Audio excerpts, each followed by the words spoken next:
नमस्कार, मैं हूं राजीव ढोंडियल और आप देख रहे हैं डिबेट का सबसे प्रामाणिक और लोकतांत्रिक नंबर 1 शो दंगल। भारत का लोकतंत्र केवल संविधान के पन्नों पर नहीं लिखा गया, इसकी आत्मा सदियों पहले बिहार के वैशाली की धरती पर बोई गई थी। वहीं जहां संवाद को शक्ति माना गया, जहां मतभेद को व्यवस्था का हिस्सा समझा गया, जहां पर निर्णय तलवार से नहीं विचार से होते थे, आज भी संसद उसी परंपरा को आगे बढ़ा रहे हैं और सबसे बड़े संवैधानिक अभिव्यक्ति भी संसद है। और इसी अभिव्यक्ति के लिए कल से संसद का मॉनसून सत्र प्रारंभ हो रहा है, शुरू हो रहा है। लेकिन आज की सर्वदलीय बैठक ने यह संकेत जरूर दे दिया है कि आने वाले दिनों में सत्ता और विपक्ष के बीच में बहस तीखी रहने वाली है, या यूं कहें कि संसद के मॉनसून सत्र का ट्रेलर आज ही दिख गया है। आज विपक्ष ने बागी सांसदों को बुलाए जाने पर विरोध दर्ज कराया, नाराजगी जाहिर की, सरकार ने सहयोग की अपील की, दोनों ने अपना अपना पक्ष रखा। अब असली परीक्षा सदन के भीतर होने वाली है। कल से शुरू होने वाले मॉनसून सत्र को लेकर 140 करोड़ भारतीय इसी उम्मीद के साथ इंतजार में है कि जब लोकतंत्र के सबसे बड़े मंदिर में बहस शुरू होगी तो क्या उनके मुद्दे उठेंगे, क्या उनके सरोकार पर चर्चा होगी, भविष्य और विकास को क्या केंद्र में रखा जाएगा। सरकार अपने विधायी एजेंडे के साथ तैयार है, विपक्ष अपने राजनीतिक और जन सरोकार के मुद्दों के साथ ताल ठोक रहा है। ऐसे में सबसे बड़ा सवाल यह है कि क्या सदन में बहस होगी या फिर मुद्दों पर बहस से ज्यादा यहां टकराव हावी रहेगा। क्या सरकार विपक्ष के उन आशंकाओं को जवाब देगी जो लगातार उठ रहे हैं। क्या विपक्ष विरोध और रुकावट के बीच में संतुलन बनाए रखेगा। क्या संसद में बहस तथ्यों पर होगी या राजनीतिक आरोपों पर। आज इन्हीं सवालों के बीच में होगी बड़ी बहस, लेकिन उससे पहले आपको दिखाते हैं खास रिपोर्ट।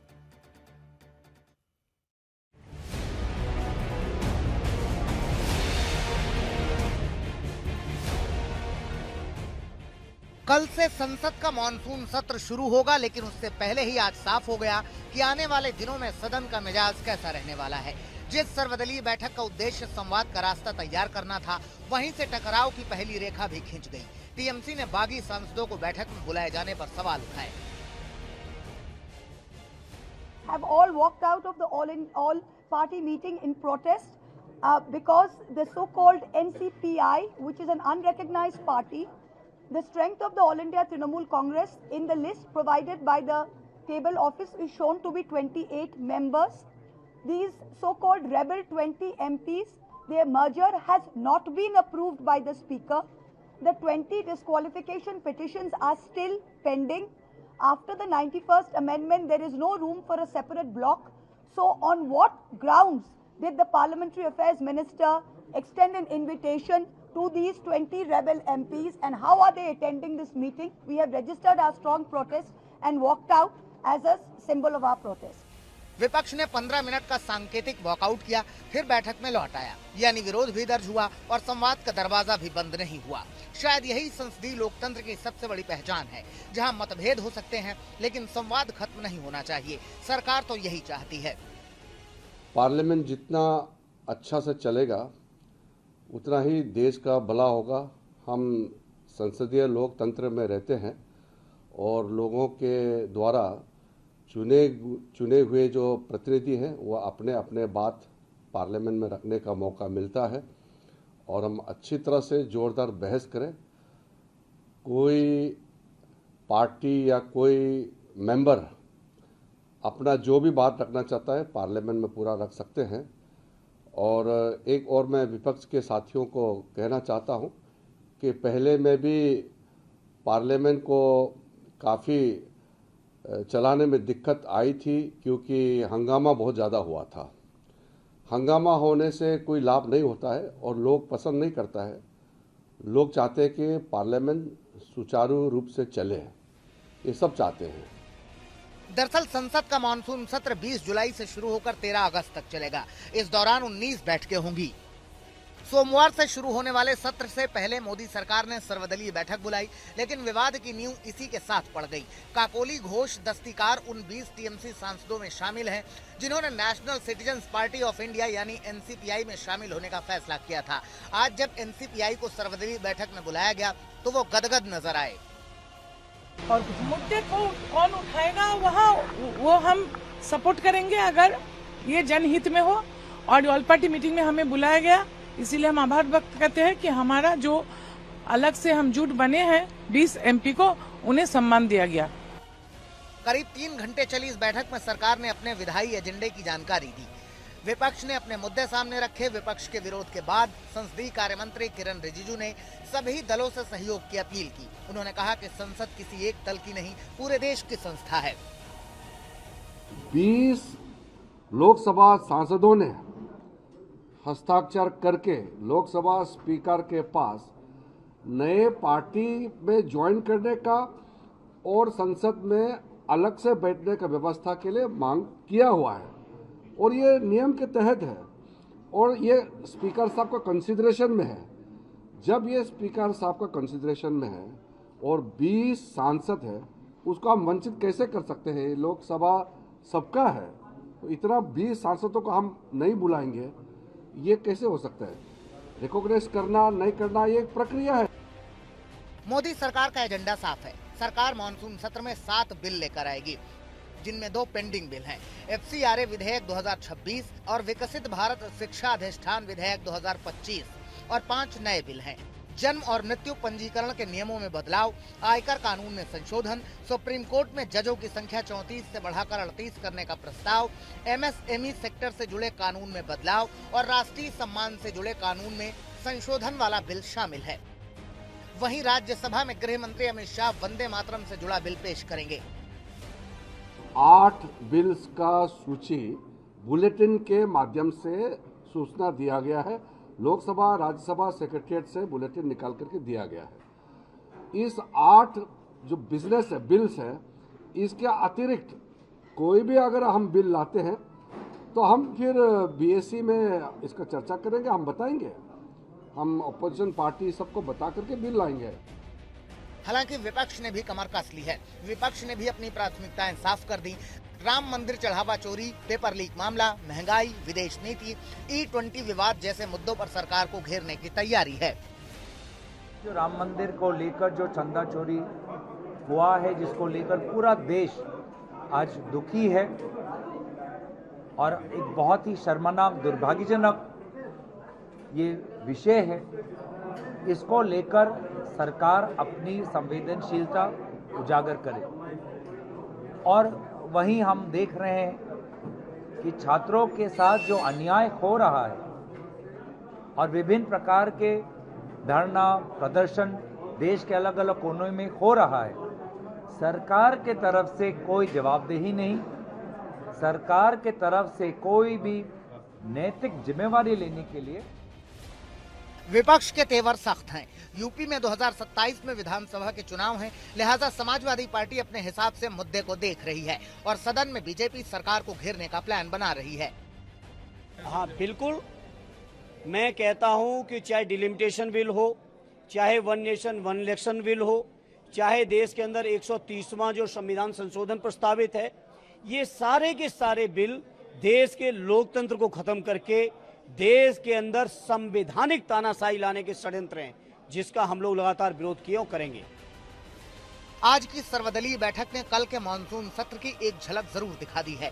सरकार संकेत दे चुकी है कि एजेंडा विकास और विधेयकों का होगा। विपक्ष साफ कर चुका है कि मुद्दा जवाबदेही और जवाब मांगने का होगा। ऐसे में अगले कुछ हफ्तों तक संसद में सिर्फ कानूनों पर बहस नहीं होगी, बल्कि राजनीतिक नैरेटिव की भी लड़ाई होगी, क्योंकि लोकतंत्र में संसद सिर्फ बहुमत की आवाज नहीं होती, वह असहमति को भी सम्मान देने वाली सर्वोच्च संस्था होती है। और यही कसौटी तय करेगी कि ये मानसून सत्र की याद कामकाज के लिए रहेगा या टकराव के लिए। दिल्ली से हिमांशु मिश्रा के साथ आज तक ब्यूरो। और अब उन सवालों पर डालते हैं नजर जिनके इर्द गिर्द आज की हमारी ये बहस रहेगी। केंद्रित सवाल नंबर 1, क्या मानसून सत्र में सरकार विपक्ष की मांग पर चर्चा को तैयार है? सवाल नंबर 2, क्या बागी सांसदों का मानसून में ये पूरा का पूरा जो मुद्दा है वो पूरे के पूरे सेशन पर इंपैक्ट डालेगा, सत्र पर असर डालेगा? और सवाल नंबर 3, क्या इसी सत्र में परिसीमन और महिला आरक्षण बिल लाया जाएगा? ये भी बहुत बड़ा सवाल है। और अब चर्चा की करते हैं शुरुआत। खास मेहमान भी हमारे साथ जुड़ गए हैं। हमारे साथ जुड़े हैं बीजेपी के राष्ट्रीय प्रवक्ता डॉक्टर अजय आलोक, हमारे साथ कांग्रेस के प्रवक्ता सुरेंद्र सिंह राजपूत जुड़े हैं, हमारे साथ national general secretary RLD Maluk Nagar साहब जुड़े हैं, डॉक्टर आशुतोष वर्मा हमारे साथ जुड़े जो कि समाजवादी पार्टी के प्रवक्ता हैं, आनंद दुबे हमारे साथ जुड़े हैं, शिवसेना UPT के प्रवक्ता हैं, और धीरेन्द्र कुमार हमारे साथ जुड़े जो कि LJPR के प्रवक्ता हैं। अजय आलोक जी, सर्वदलीय बैठक हुई है। सरकार का मकसद यह था कि भाई विश्वास बनाया जाए, एक सहमति बनाया जाए, लेकिन आरोप आप पर सीधा यह लग रहा है कि आपका मकसद भी नहीं था उनको विश्वास में लेना। आपका मकसद यह था कि आप ऑपोजिशन को चिढ़ाए रखें, और आपने इसी मकसद से उन बागी सांसदों को बुलाया जो कि मामला पेंडिंग अभी स्पीकर के पास है, उनको बुलाकर आपने ऑपोजिशन को एक्चुअली चिढ़ाने का काम किया आज। देखिए, ये अपनी अपनी सोच है राजीव जी। अगर हमें चिढ़ाने का ही मन होता तो ये लोग जब पहले वॉकआउट करके आज चले गए थे 15 मिनट के लिए, तो उसके बाद फिर वापस हम लोगों ने कैसे बुला लिया? संवाद अगर हम स्थापित नहीं करते तो क्या ये वापस आते? सवाल यहां पे ये है कि संसद सत्र के पहले एक स्वस्थ चर्चा हो, नियमों के तहत चर्चा हो, संसद के नियमावली के तहत चर्चा हो, या 10 जनपद के हिसाब से चर्चा हो, और उनके पीछे पीछे बाकी लोग लाइन लगा लें कि जैसे 10 जनपद चाहेगा वैसे चर्चा हो। वैसे चर्चा नहीं हो सकती है। पिछले मानसून सत्र की मैं याद दिला देता हूं, 2025 की, एक दिन भी संसद नहीं चलने दिया है लोगों ने। ये किसकी जिम्मेदारी है? आप अगर प्रश्नकाल में प्रश्न नहीं पूछेंगे तो क्या आप जनता से न्याय कर रहे हैं? संसद सबसे बड़ा प्लेटफॉर्म है अपनी आवाज जनता तक पहुंचाने का। संसद की कही हुई हर बात रिकॉर्ड में रहती है, जो आज से 20 साल बाद, 50 साल बाद कभी भी निकाली जा सकती है। आपको जो जो मुद्दे हैं, आप प्रश्नकाल में आइए, बिल्कुल नियमों के तहत आइए, चर्चा कीजिए। सरकार हर चर्चा का जवाब देने को तैयार है। लेकिन पहले ही से अगर आप नकारात्मक बन के जाइएगा कि सरकार को हमको घेरना है, अरे आप घेरिए ना।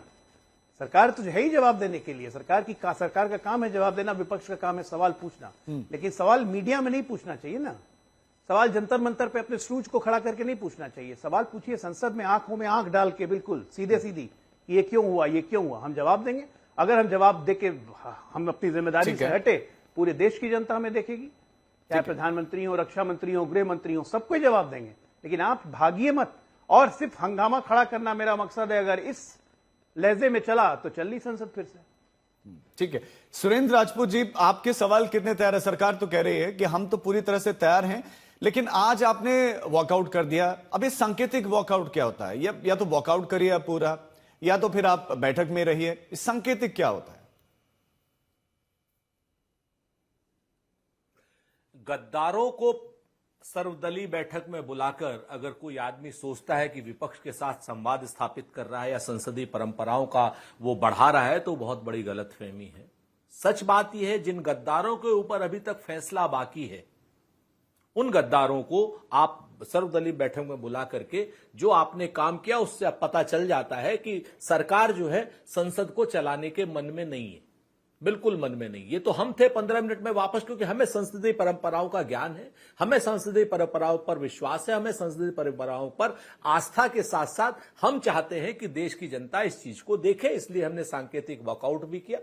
और इसके साथ साथ ये भी बताया कि इस गद्दारों को बुलाना नियम सम्मत नहीं है, नंबर 1।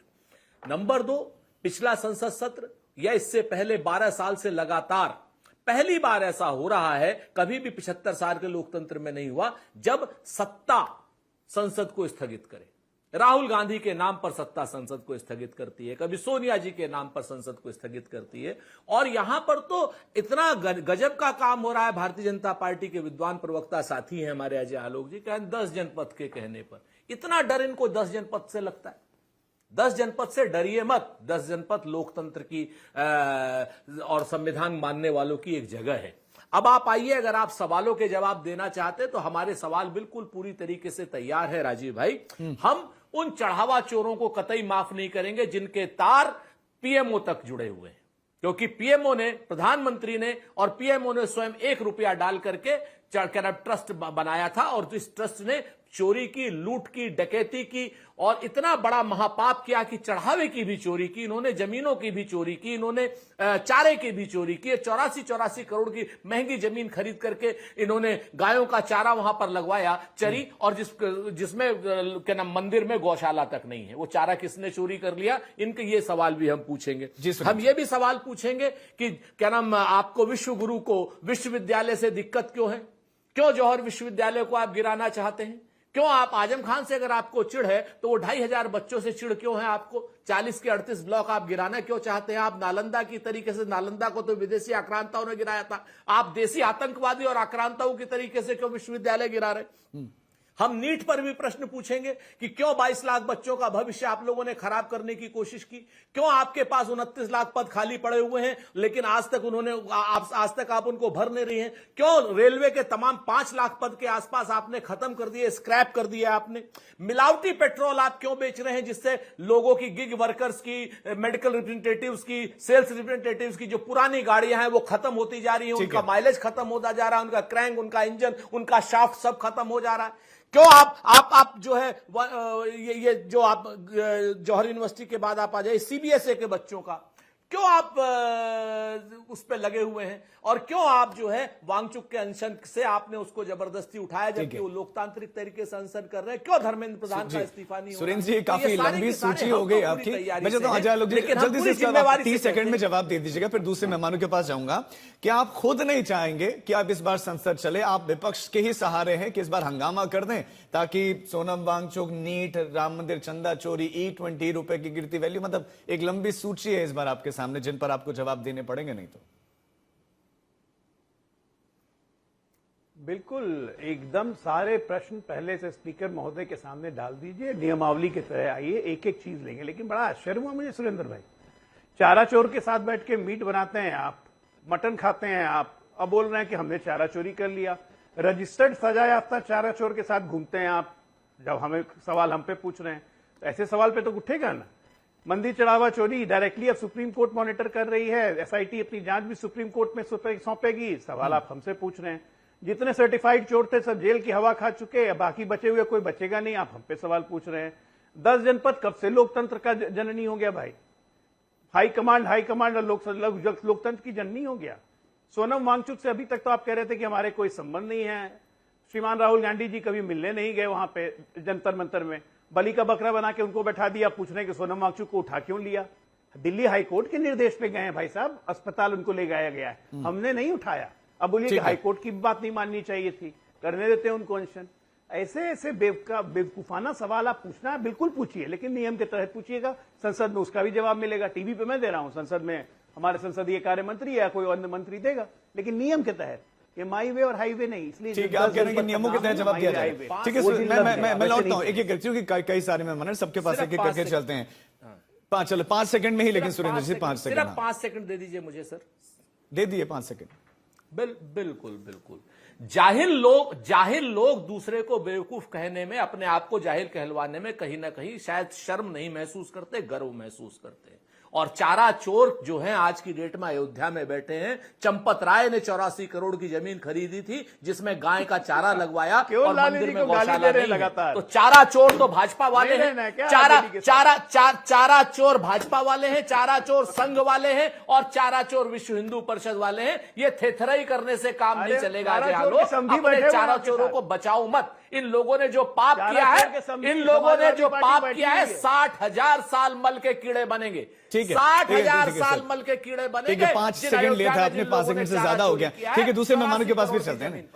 आशुतोष वर्मा, मतलब अभी एक लंबी सूची विपक्ष की है, लेकिन आपकी मैं तैयारियों की बात करूं तो आपकी क्या तैयारियां हैं? आज सरकार ने सर्वदलीय बैठक बुलाई, क्या आपको लगता है कि विपक्ष को और ज्यादा चिढ़ाने के मकसद से ही यह सर्वदलीय बैठक में बागियों को बुलाया गया?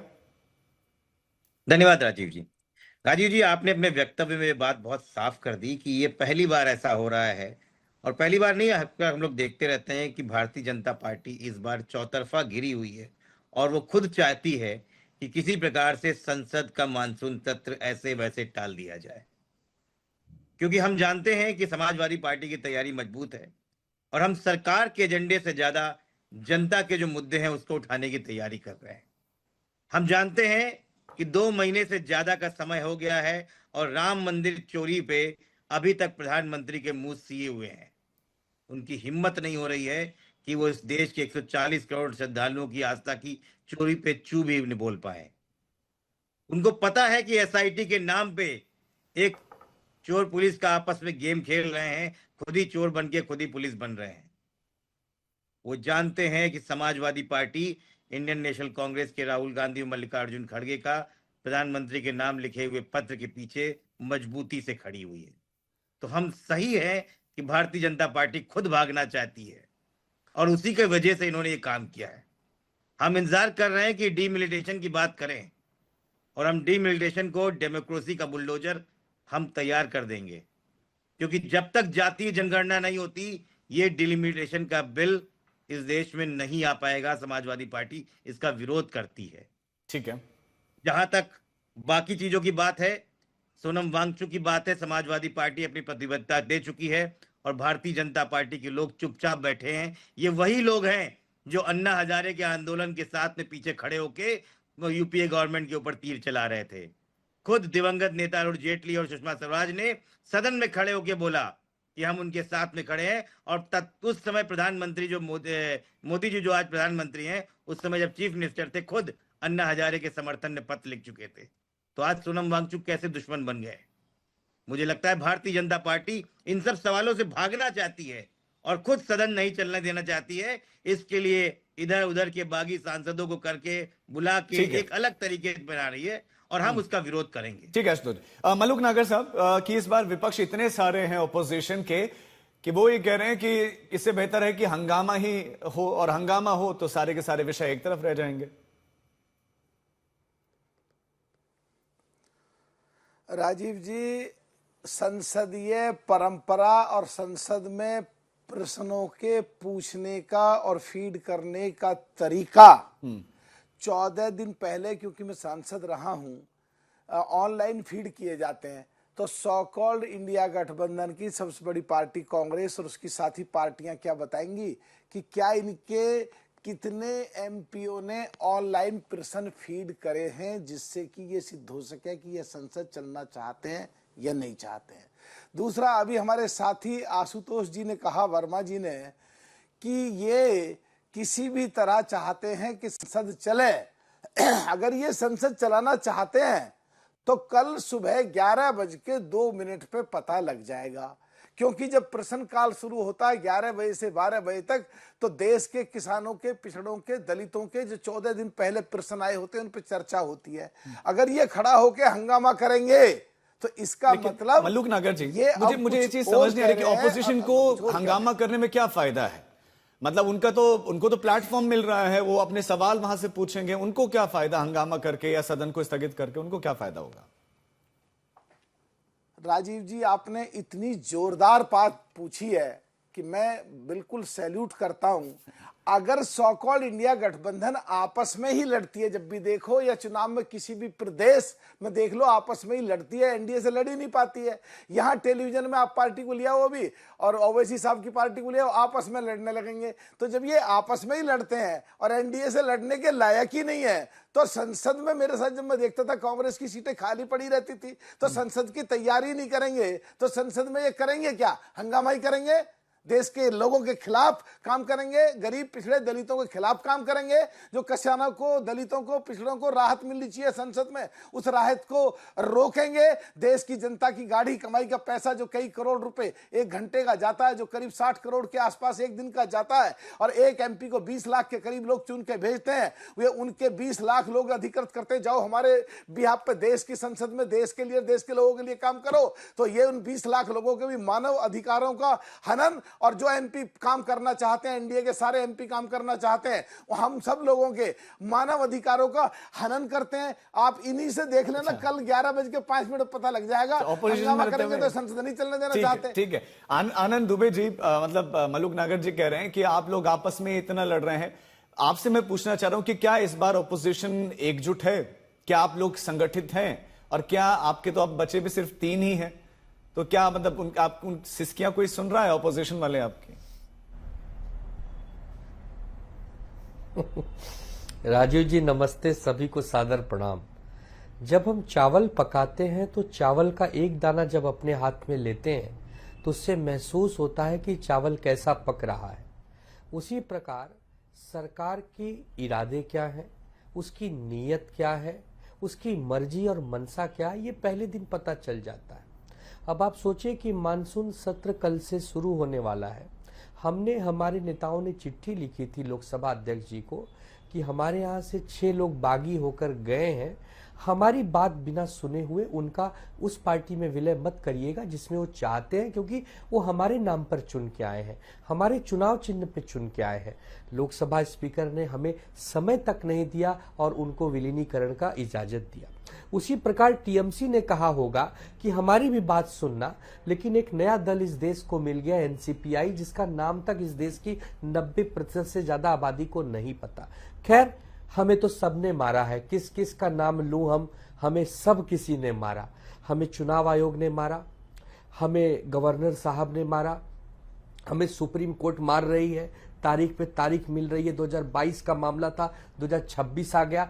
हो सकता है 100-200 साल बाद जरूर निर्णय आएगा, तब का तब देखेंगे। एक बात बताइए, मानसून सत्र हो रहा है, बहुत अच्छी बात है, देश का करोड़ों रुपया खर्च होता है इस सत्र में। क्या विपक्ष को जीने का अधिकार नहीं है इस देश में? क्या सदन में विपक्ष को अपनी जगह बैठकर बात करने का अधिकार नहीं है? अरे अब विपक्ष बचा ही कितना है? नाम मात्र के लिए तो आपने विपक्ष छोड़ा है, कागज पर हम लोग हैं। अब हमारी सांसें तो आपके पास गिरवी हैं, हमारे आधे से ज्यादा नेता तो आपके दलों में हैं। पूरी भारतीय जनता पार्टी में 50% तो दूसरे दलों के लोग हो गए हैं, और बाकी संसद में भी जो बैठने वाले लोग हैं, टीएमसी टूट ही गई, हमारी पार्टी को तोड़ ही डाला, टीएमके को अपने बगल में बिठा ही लिया है, और भी 3-5 करके सब कर ही लोगे।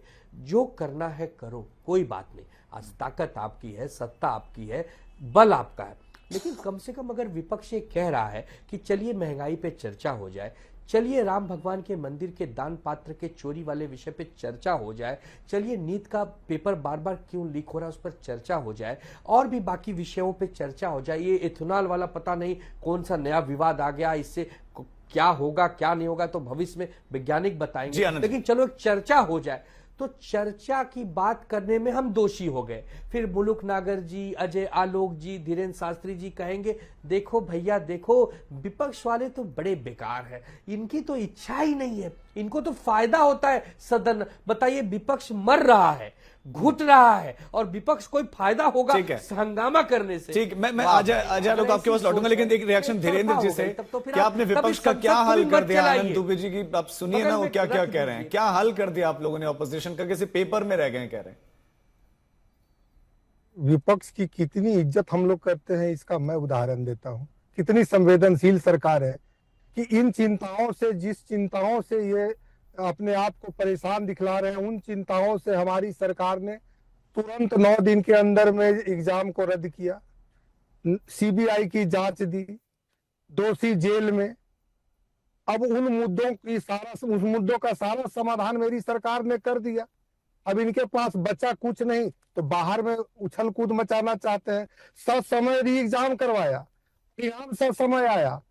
2.25 लाख करीब एससी बच्चे के घरों में आज खुशियां और मिठाइयां बट रही है उत्तीर्ण होने के बाद में। 5 लाख से ज्यादा ओबीसी बच्चों के घरों में खुशियां बट रही है, और 58% से ज्यादा बेटियां आज उस नीट एग्जाम को क्वालिफाई करके घरों में खुशियां दे रही हैं। क्या इस पर चर्चा नहीं होनी चाहिए? और अब मैं कांग्रेस पार्टी के संकेत वाले वॉकआउट पर आना चाहता हूं कि आपके संकेत को देश ने समझा, तो क्या जंतर मंतर से उसी तरह के संकेत नहीं आने चाहिए थे? दोहरा मापदंड क्यों रखते हैं? लोकतंत्र में सांकेतिक रूप से तो गांधी जी ने भी कहा था कि संकेत के लिए धरने दीजिए, और जान देने के लिए कहा किसी संविधान ने इजाजत दिया है। आप चंदा चोरी पर चर्चा करना चाहते हैं, उससे पहले संवेदनशील सरकार ने चंदा चोरों को जेल में डाल दिया। आप उस पर सवाल करने से पहले सरकार लोगों की भावनाओं की कदर करती है, और जितने आस्था आप दिखला रहे हैं बहुत अच्छी बात है, लेकिन हर आस्थावानों का कदर इस सरकार ने किया। आप उसको भी सदन के अंदर में चूंकि कार्रवाई हो चुकी है, उस पर नियम संगत आप चर्चा न करके सड़क पे आप आंदोलन करके और नैरेटिव चलाना चाहते हैं। भैया, जनता के मुद्दों पर चर्चा करिए। फर्स्ट टाइमर सांसद जीत करके सभी दलों के आए हैं, हर कोई जाके वायनाड से लड़ लेगा, इतनी बड़ी नाम वाले नेता नहीं है। पहली बार जो संसद में जीत करके आए, उन्हें बोलने का मौका नहीं देना, क्या ये लोकतंत्र को मजबूत करना है? और 10 जनपद की चर्चा हुई कि लोकतंत्र वहां से मजबूत होता है। अरे लोकतंत्र को सबसे कमजोर करने का कोई अगर केंद्र इस देश में रहा है तो कांग्रेस रहा है। 90 से 91 चुनी हुई सरकारों को गिराने का रिकॉर्ड कांग्रेस के पास है। आज वो लोकतंत्र कैसे मजबूत कर रहा है मुझे पता नहीं। आनंद दुबे जी 20 सेकंड में अपनी बात रखिए, फिर दूसरे मेहमानों के पास जाऊंगा। राजू जी, आदरणीय धीरेन्द्र शास्त्री जी, आप तो बहुत अनुभवी नेता हैं। आप एक बात बताइए कि जनता के मुद्दे क्या हैं, किस पर हम लोग चर्चा करें। आप एक ड्राफ्ट बनाकर हमें दीजिए कि भाई ये जनता के मुद्दे हैं, आप इस पर चर्चा कर सकते हैं, हम लोग उसी पर चर्चा करेंगे। हम लोग भी तो आश्चर्यचकित हैं कि हम जो मुद्दे उठा रहे हैं क्या सचमुच जनता के ही मुद्दे हैं या किसी और ग्रह के मुद्दे हम लोग उठा रहे हैं। आप हमें एक ड्राफ्ट दीजिए, हम उन्हीं मुद्दों को उठाएंगे। आप कहेंगे महंगाई नहीं, हम लोग नहीं उठाएंगे। आप कहेंगे भैया अच्छे दिन नहीं आ गए, हम लोग कहेंगे आ गए। आप कहेंगे भैया डीजल पेट्रोल के दाम नहीं बढ़ रहे, हम कहेंगे नहीं आए हैं। जो आप कहेंगे हम वही मुद्दे उठाएंगे भाई, लेकिन आपके साथ रहेंगे। इस देश को मजबूती बनाने में आपका साथ देंगे। सिर्फ 10 सेकंड बोले, फिर दूसरे में। आनंद जी, आपके मुद्दे कोई दूसरे नहीं है, के मुद्दे पूर्वाग्रह के हैं। इस सरकार को आप बिल्कुल नहीं इस तरह से देखना चाहते हैं कि जनता के भले की बात सोचे, डिलिमिटेशन हो, सांसदों की संख्या बढ़े, महिलाओं को अधिकार मिले। क्यों आप इन सब चीजों को से दूर रखना चाहते हैं? क्यों नहीं आप नारी बंधन नियम अधिनियम को चाहते हैं कि वो लागू हो? क्यों नहीं प्रतिनिधित्व मिलना चाहिए? क्यों नहीं समाज की बात संसद में उठनी चाहिए? क्यों नारियों का अवसर को आप रोकना चाहते हैं? इन मुद्दों पर आइए, बहस करिए। ये इस पर सुरेंद्र जी मैं आप चाहता हूं कि इस पर आप भी जवाब दें कि वो ये कह रहे हैं कि आप क्यों नहीं चाहते हैं कि महिलाओं को अधिकार मिले, आप क्यों नहीं चाहते हैं कि परिसीमन हो। परिस्थितियां समय समय पर बदलती हैं तो उसके हिसाब से चीजें बदलनी भी तो चाहिए। बिल्कुल सही कहा आपने कि नारी बंधन अधिनियम तो 2023 में पास हो चुका है। नारी बंधन अधिनियम के तो विरोधी भारतीय जनता पार्टी वाले हैं। हमने तो 2023 में ही कहा था कि 2024 में लागू कर दो। आज की डेट में अगर 545 की संसद में 1/3 महिला सांसद नहीं है तो इसका पाप भारतीय जनता पार्टी के सर पर है और उनके सहयोगियों के सर पर है। हमने तो उसी समय कहा था नारी बंधन अधिनियम के नाम पर जो आप परिसीमन का खेला करना चाहते हैं बिना जाति जनगणना के, वो हम नहीं होने देंगे, ये हमारा मानना है। नारी बंधन तो पहले से ही सर्वदलीय पास हो चुका था। मैं इसी पर एक सवाल आपसे जानना चाह रहा हूं कि आप कैसे रोकेंगे अगर सरकार ले आती है? मतलब क्या आप इतने मजबूत हैं? क्या वो नंबर आपके साथ हैं? क्योंकि डीएमके भी आपसे नाराज है, तो क्या आप हैं, आपके पास उतने नंबर हैं कि आप रोक सकें सरकार को? 100% हमारे पास नंबर हैं। सब लोग इस चीज को जानते हैं। हमारे हमारे इंडिया गठबंधन में अगर डीएमके है या नहीं है, लेकिन ये हमसे बड़ा सवाल डीएमके का है और डीएमके इस चीज को कह चुका है। जब 23 दलों ने चिट्ठियां लिखी थी सुप्रीम कोर्ट के माननीय मुख्य न्यायाधीश को, तो डीएमके ने भी वो चिट्ठी लिखी थी। डीएमके लोकतंत्र के साथ है। आज की डेट में इंडिया गठबंधन में नहीं है, कुछ नाराजगी है, कल की डेट में आ जाएंगे। नंबर 1 हमारे पास पूरा बहुमत। अब आप आ जाइए, मैं आपको मुद्दे की बात बताता हूं। 2-3 चीजें इन्होंने कही। मलूक भाई बहुत बढ़िया सांसद रहे, हम लोगों के साथी भी हैं। हम तो गर्व से कहते हैं कि हमारे दोस्त हैं, लेकिन पता नहीं है हमको जानने वाला कहते हैं या दोस्त कहते हैं, ये जाने। लेकिन मलूक भाई ये जरा पूछ के बताना भाजपा से कि भाजपा के कितने सांसदों ने ईमेल किया है। हमने तो 90 लोगों ने किया है। हमारे सुन लीजिए, 90 ने, और अगर आप 200 की आप ला करके देते, मैं 90 की दे देता हूं। आप बता दो कितने भाजपा के, क्योंकि भाजपा के सांसदों को तो प्रश्न पूछने की इजाजत ही नहीं है। वहां पर तो खाता ना भाई जो मोदी चाचा कहें वो सही। एक नहीं किया है भाजपा के आदमी ने, क्या नाम प्रश्न बात करते हैं। उसके बाद आप आ जाइए धीरेन्द्र भाई बड़ी बड़ी बातें कर रहे थे कि लोकतंत्र को कांग्रेस ने खराब किया, सोनिया जी ने खराब किया। जब रामविलास पासवान जी हमारे साथ थे धीरेन्द्र भाई, तब क्या लोकतंत्र की हत्या हो रही थी? आप चाहते हैं, ये कहना चाहते हैं कि आपका नेता गद्दार था लोकतंत्र का? स्वर्गीय रामविलास पासवान को गाली देना चाहते हैं आप? स्वर्गीय रामविलास पासवान कितने समय तक हमारे साथ थे केंद्र में मंत्री? जरा बताइए। आज की डेट में जो आदमी इस तरीके की बात करे, उसे कम से कम अपने स्वर्गीय नेता को तो ध्यान में रख ही लेना चाहिए। तो हम ये राहत देने वाली जो बातें आप कर रहे हैं ना राजीव, ठीक है ना? मैं जवाब दूंगा धीरेन्द्र जी और मलूक जी, मैं देख लिया, मैं आऊंगा दोनों के पास भी आ रहा हूं। मैं अजय जी आपके पास क्योंकि आपको क्षमा मांगनी होगी स्वर्गीय रामविलास पासवान से, क्योंकि आपने रामविलास पासवान की लोकतांत्रिक उसको गाली दी है आज की डेट में। आप मूल रूप से चिराग पासवान के पिताजी को ही नहीं, अपने नेता को गाली दी है। ठीक है धीरेन्द्र जी, जब आपसे 20 सेकंड में खत्म करेंगे। तो सड़कों पर आंदोलन कर रहे थे, उसी छात्र आंदोलन के आज जितने भी पार्टियों के नेता उसी से उपजे हुए लोग हैं। कांग्रेस का जिस तरह से काला अध्याय लिखा है अरे सरकार में काहे थे इस लोकतंत्र विरोधी कांग्रेस के साथ में आप कहते हो, बात कर रहे हो, हमारे साथ मंत्री रहे, हमारे साथ मलाई चाटी और उसके बाद उसी रामविलास पासवान को गाली दे रहे हो। टेक्निकल इशू भी, ठीक है सुरेंद्र जी, ठीक है, फिर व्यक्तिगत नहीं जाते हैं। धीरेन्द्र जी, कुछ टेक्निकल इशू भी है, आपकी आवाज भी क्लियर नहीं आ रही, मैं आपके पास लौटता हूँ। डॉक्टर अजय आलोक, मतलब ऑपोजिशन कह रहा है कि हम तैयार हैं, हमारे सवाल भी तैयार हैं 90 मिनट।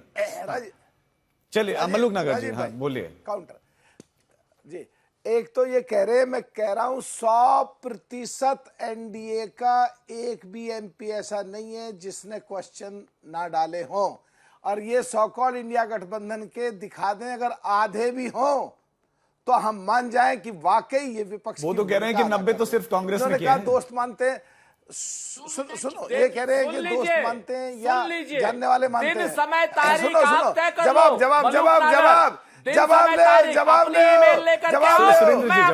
लेके आता हूं।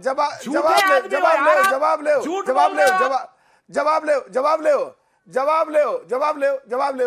व्यक्तिगत स्तर पे आप हमारे दोस्त हैं, पर पार्टी स्तर पे विचारधारा आपकी कांग्रेस के अंदर ही लड़ाई है। इसीलिए सहारनपुर का सांसद राहुल गांधी और प्रियंका गांधी जी में कौन बढ़िया कैंडिडेट है आने वाले समय के लिए, इनकी बात करते हैं। और जहां तक अपने सुरेंद्र भाई आप बात कर रहे हैं ना मलूक भाई, संसद में आखिर सुनो राजीव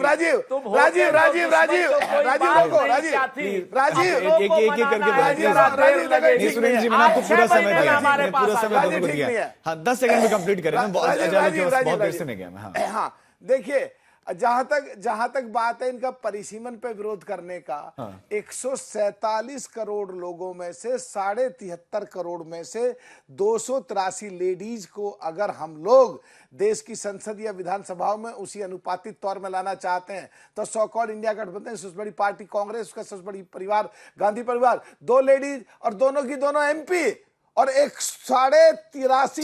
73 करोड़ में से 283 आ जाए, ये नहीं चाहते। क्यों नहीं चाहते? देश की सारी लेडीज देख रही हैं, समझ रही हैं, की चाहत से पहले ठीक है सर, आपकी बात आगे डॉक्टर अजय लोग, तो तुम्हें ऑपोजिशन की चाहत एक तरफ, लेकिन क्या आप लाना चाह रहे हैं इस बार परिसीमन? क्या महिला बिल इस बार भी आएगा? देखिए, ये तो प्रधानमंत्री कह चुके हैं ना कि विपक्ष ने पिछली बार गलत नियत, गलत मंशा से ये बिल गिरा दिया, लेकिन हम प्रतिबद्ध हैं, हम इस बिल को लाएंगे। अब ये अभी आता है, कभी आता है, जब पार्लियामेंट चलने दीजिए, सब कुछ सामने आ जाएगा और इनकी प्रतिबद्धता भी आ जाएगी कि महिलाओं के लिए कितने प्रतिबद्ध है। और by the way Anand ji, आपको एक बार बता दूं, बाला साहेब ठाकरे, उन्होंने जब शिवसेना बनाई 20 साल तक कभी सत्ता में नहीं थे, कभी ये नहीं कहा कि हम मरे हुए हैं, लगातार कांग्रेस से संघर्ष करते रहे, कहा कि कांग्रेस के साथ मिलना हुआ तो दुकान बंद कर दूंगा। अब बाला साहब के सब आदर्शों को भूल के हम मरे हुए हैं, कागजों पे सिमट गए, हमें छोड़ दो। असहाय और निरीह प्राणियों की राजनीति में जगह नहीं होती है। और दूसरी बात, ये सोनम वांगचुक पे ज्ञान दे रहे थे भाई साहब, दोनों समाजवादी पार्टी या कांग्रेस। मैं एक चिट्ठी दे रहा हूं, आपके दर्शक इसको वेरीफाई कर सकते हैं। Office of the deputy commissioner ले, डेटेड 28/2/2007। हमारी सरकार नहीं थी, ना केंद्र में ना ले में। सुनिएगा सुरेंद्र भाई, हमारी सरकार नहीं थी, आप ही की थी। नोटिस आपने भेजा था सोनम वांगचुक को कि आपने 200 से ज्यादा करनाल जमीन आपने सरकार की मार रखी है। दूसरा नोटिस था, you have been accused of misusing provisions of foreign contribution act by misappropriation of funds received from foreign contribution, जिसका बिल आने वाला है। अब देखिए कितना छटपटा रहे हैं ये लोग इस बिल पे। तीसरा, उन्होंने साफ लिखा, you have been conniving in anti national connection in China and other places which have been और may be exploited for anti national activities. ये सोनम वांगचुक को डिप्टी कमिश्नर ऑफ ले ने नोटिस भेजा था कांग्रेस की सरकार ने। और आज सोनम वांगचुक इनके दिल के प्रिय हो गए। दोगलाई इसको कहते हैं विशुद्ध रूप से। 2007 का देशद्रोही आज का देशभक्त नहीं हो जाता है, जो सबको उसके साथ सॉलिडारिटी दिखाने पहुंच गए जंतर मंतर।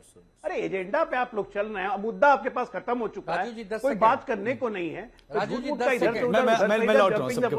गोलपोस्ट शिफ्ट कर रहे हैं। जातीय जनगणना का एक मिनट जरूरी है ये। मुझे ये बताइए, परिसीमन और जातीय जनगणना का क्या संबंध है भाई साहब? परिसीमन तो चल ही रहा है, अब पूरा होगा। जातीय जनगणना का, इकोनॉमिक जनगणना सब कुछ होगा, परिसीमन और जातीय जनगणना को जोड़ने का क्या मतलब है? ठीक है, गोलपोस्ट शिफ्ट करते हैं, गोलपोस्ट ये कहिए ना। ठीक है, ठीक है सर, समय का मैंने तो आपने सबकी तरफ इशारा कर दिया। देखिए सबकी उंगलियां उठी हुई हैं, मैं एक करके सबसे रिएक्शन लेता हूं। हाँ, आनंद दुबे जी आप पहले बोल दीजिए। हाँ राजू जी, अजय आलोक ने सीधा प्रहार किया कि अरे बाला साहब जी की पार्टी में तो सब शेर थे, ये मरे मरे की बात करते हैं। दो प्रकार का मारना होता है राजू जी, एक तोप में बांध के हमें उड़ा दीजिए, हमें दिखता है कि हमें कोई मार रहा है, और एक हमें चोरी से जहर पिला के मार दीजिए। तो ये जो जहर पिला के विचारधारा को छोड़ने का नतीजा ये होता है, सत्ता की लालच में हालत तो ये है, सत्ता की लालच में जो कांग्रेस कर की रहे गोद थे में बैठ हमारे गए, कत्ल की तैयारी, बाबर औरंगजेब का नाम जपने लगे। राजू जी इनको शांत कराइए यार, तो यही हाल होता है। अरे बाप रे, ये तो टेप रिकॉर्डर रुकता ही नहीं है, ये टेप रिकॉर्डर को रोक जब आदमी अपने विचारधारा से भटकता है तो अजय जी प्लीज, समय का ना सबको और जब हम इनके पास पहुंचे, आपके पास भी लौटूंगा राजू जी जो कर रहे थे, जो कर रहे थे हमारे कत्ल की तैयारी, जब हम इनके पास पहुंचे तो ये कह रहे हैं बड़ी लंबी उम्र है तुम्हारी। धन्य हो यार, तुम लोगों की ऐसी शुभकामनाओं से तो हम लोगों की तबीयत खराब हो गई है। मत करो, मत दो ऐसी कड़वी दवाई, और मत करो हमारी भलाई। ठीक है, खुश रहो, आबाद रहो। 29 के बाद हो जाएगी आपकी सफाई। ठीक है, हमसे आशुतोष जी। आशुतोष राजीव जी, देखिए मैं समय की बात कर रहे थे और कौन कौन संसद नहीं चलने जा रहा, मैं अभी एक रिकॉर्ड देख रहा था। जब 14वीं और 15वीं लोकसभा में भारतीय जनता पार्टी विपक्ष में थी, तो जो सांकेतिक या वॉकआउट के काम थे, 2005 में कैश फॉर क्वेरी पे वॉकआउट कर गई, 2006 में राजनाथ सिंह की गिरफ्तारी पे वॉकआउट कर गई, 2012 में कोयला घोटाले मसले पे वॉकआउट कर गई, 2013 में सांसदों के नामांकन पे वॉकआउट कर गई, और कुल टोटल टाइम का 40% बर्बाद कर दिया विपक्ष में।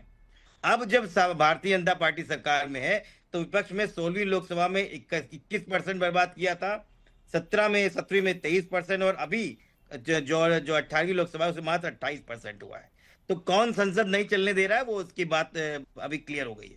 अभी मेरे दोस्त अजय आलोक कह रहे थे कि डीलिमिटेशन और जातीय जनगणना का क्या अंतर है। अरे भाई, पहले आप नारी शक्ति वंदन अधिनियम एक्ट पढ़िए 2024 में, उसमें साफ तौर पे लिखा हुआ है ये अधिनियम तभी लागू होगा जब जनगणना हो जाएगी, और जनगणना के बाद डीलिमिटेशन हो जाएगा। अब आप संशोधन लाने जा रहे हैं और अब कह रहे हैं कि 2011 की जनगणना कब तक पहले पढ़िए, पढ़ के आइए, निर्धारित है, पूरा पढ़ के आया कीजिए आशुतोष जी। मैं ठीक है, सीमा में हो जाएगा। सरकार का मजाक उड़ रहा है, जाति जनगणना से भागिए नहीं, पूरा पढ़ के आया कीजिए। आप सरकार है इस समय, ऐसे मजाक करने बैठिए मत, यहाँ पर पूरा एक्ट पढ़िए क्या है। अरे मेरे सनातनी समाजवादी, मेरी बात सुनिए, करने क्या जा रहे हैं मेरे सनातनी समाजवादी, बात सुनिए पहले, पूरा पढ़ के आप लोग आया जनगणना के बारे में समझिए। वो ठीक पूरा है, पढ़ के आप लोग आया कीजिए, समझे ना। तो भारतीय जनगणना हो रही है तो भाग चले, पता चल जाएगा कि कितने जातीय जनगणना से डरिए नहीं, मिला ही नहीं। ये पिछड़े खाली यादव समाज के नाम पे एक परिवार लाभ लेकर बैठा हुआ है। ये पीडीए बिहार खत्म कर देगा, इतना मत घबराइए पीडीए से। ये पीडीए ही आपकी सरकार गिराएंगे।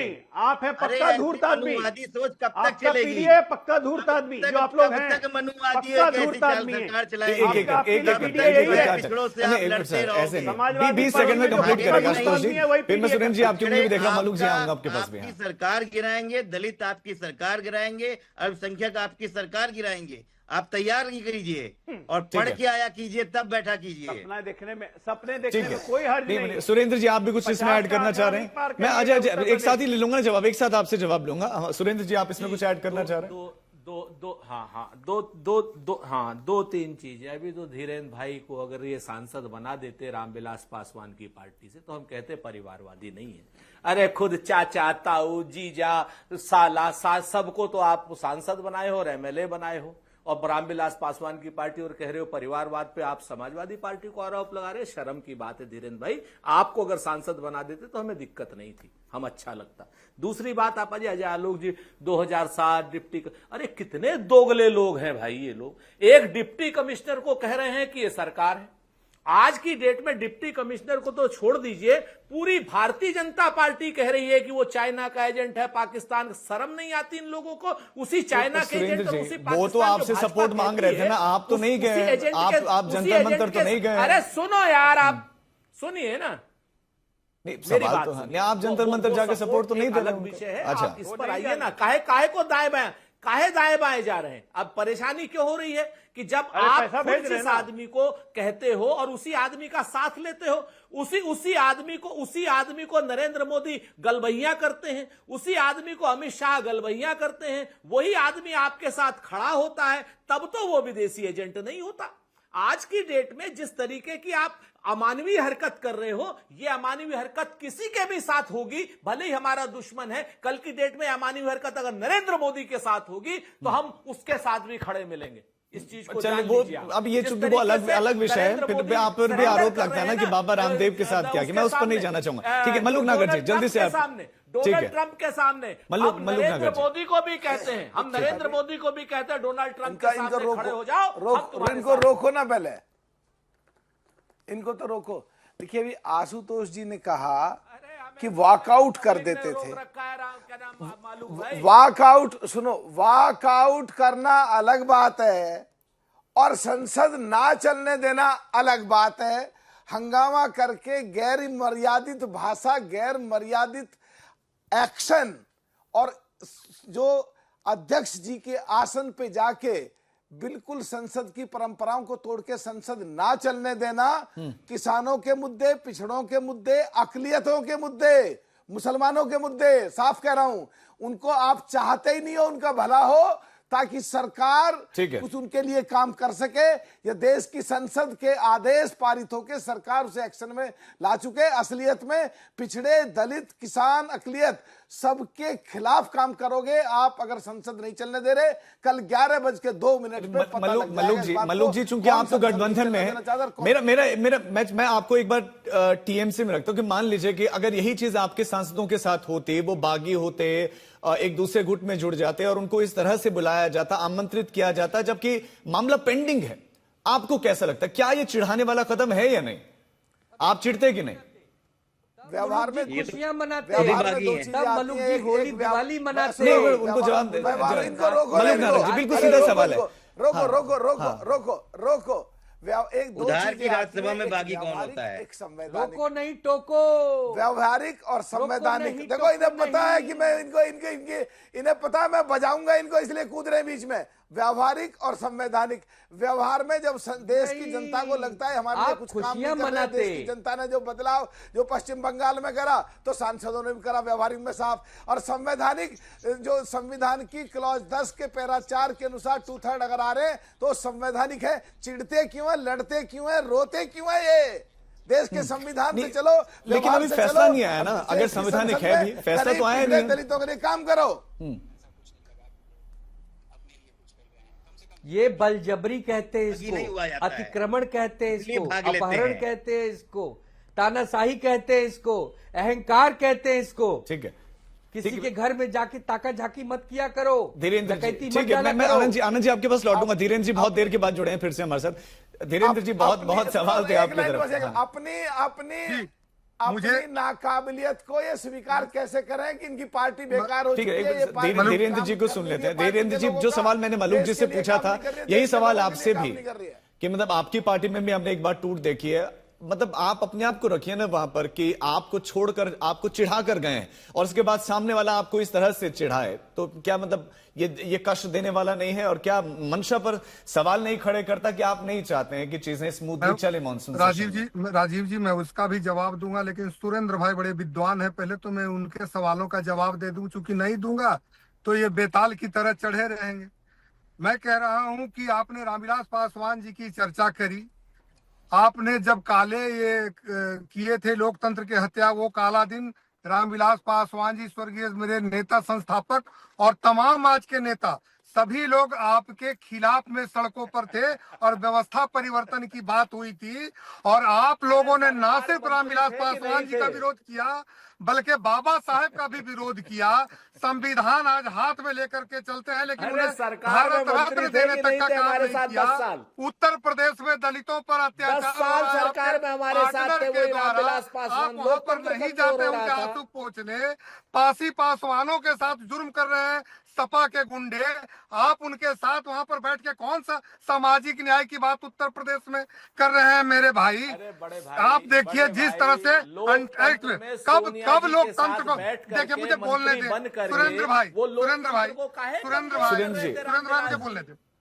मुझे बोलने दें। सुरेंद्र भाई आपकी मैं इज्जत करता हूँ, मुझे बोलने दें। आप जिस तरह से लोकतंत्र बचाने की दुहाई कांग्रेस पार्टी देती है, कांग्रेस ने 90-91 बार चुनी हुई सरकारों को गिराई और 91 बार से देखिए प्रकृति की विडंबना, 100 बार से ज्यादा चुनाव आप लोग हार चुके हैं। लोकतंत्र की इज्जत करिए। ठीक है सर, धीरेन्द्र जी चूंकि समय कम है, अजय आलोक, मैं अपने अंतिम सवाल आपसे है कि भाई क्या आप ऑपोजिशन के सवालों को सुनने के लिए तैयार हैं? मैं बिल्कुल तैयार हैं विपक्ष के सवालों का, और सवालों का जवाब भी देंगे। बस सवाल का जवाब सुनने के लिए ये रहे, भाग नहीं जाए जैसे हमेशा भाग जाते हैं। हर मुद्दे पे जब जवाब देने की बारी आती है तो भाग जाते हैं सदन छोड़ के। मैं 2-3 बात बताता हूं। सुरेंद्र भाई, आपकी मेमोरी लगता है थोड़ी कमजोर हो रही है। रामविलास पासवान जी को आपने मंत्री बनाया 2004 से लेकर 9 तक। 9 का वो चुनाव हार गए, आपने मंत्री नहीं बनाया, उनका बेइज्जती किया। लालू जी ने राज्यसभा भेजा, तब भी आपने मंत्री नहीं बनाया। लगातार तिरस्कृत होने के बाद, सोनिया गांधी से समय नहीं मिलने के बाद, तब उन्होंने यूपीए छोड़ा और एनडीए ज्वाइन किया। ये रिफ्रेश करवा रहा हूं 12, 13, 14 को। इसलिए रामविलास पासवान की तो कीजिए मत कि आपने 10 साल मंत्री बनाया, एहसान नहीं किया। पूर्ण बहुमत की सरकार नहीं माफी के साथ रोकना पड़ रहा है, अब इतनी ही इजाजत दे रहा। आप सभी मेहमानों का हमारे साथ जुड़ने के लिए बहुत बहुत शुक्रिया। मुझे माफी के साथ आपको रोकना पड़ रहा है। बहरहाल विश्वास में लेने के लिए सर्वदलीय बैठक तो बुला ली गई है, लेकिन क्या वो विश्वास कल दिखाई देगा? सबकी निगाहें रहेंगी कल जब 11 बजे संसद की कार्यवाही शुरू होगी। अब रुकने छोटे से ब्रेक के लिए, आप देखते रहिए आज तक।